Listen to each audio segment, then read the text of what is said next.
So, ano mga kaloys? Agree ba kayo? Na para sa akin, ang number 1 na puting ahas ni Martin Andanar, ni Maharlika ay si Martin Andanar. Yan o, nagkita naman talaga sila before. At parating inuulit ni Maharlika na ilang beses siyang gustong offeran ni Martin Andanar ng posisyon. Di ba? So, ang laki ng tiwala ni Martin Andanar kay Maharlika. Nagets niyo? Ilang beses daw siyang ino-offeran ng posisyon. Ayaw lang niya. Nagets niyo yung point ko, mga kaloys. At bakit nga nasabi ng Malacanang na si Andanar ang nag-feed kay Maharlika? Kasi nga, si Andanar ay dating nasa Malacanang. Pwede nga, di ba? May access sila dun sa system pa rin. Pwedeng maglagay sila ng mga, mga hidden camera or mga, right? So, tumugma nga yung sinabi ng Malacanang ngayon dun sa ating analysis. So, ayan. Ayan po ang ating 5 puting ahas.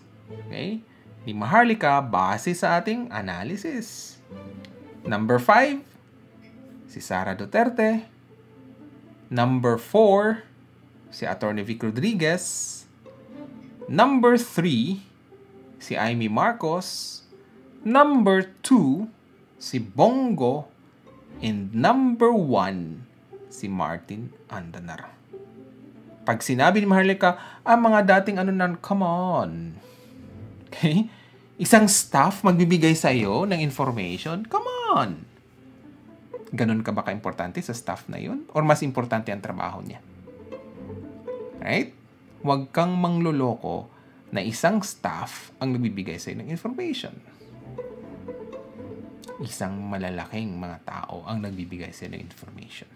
Yung may access pa rin ngayon sa Malacanang. Pero, yun na nga, buminggo ka man dun sa mga ibang expose mo. Pero alam kong hinahaluan mo na siya ngayon ng fake news. Kasi alam mo, ang mga viewers mo ay uto-uto na. Okay? Nakuha mo na yung tiwala. Para kang scammer. Nakunin mo na ang tiwala dun sa biktima. Saka titirahin. Right? Pero, nung una pa nating pagkikita, narami na akong katanungan sa isipan ko. Bakit sinabi mo na baka darating yung time na bubuljakin kita?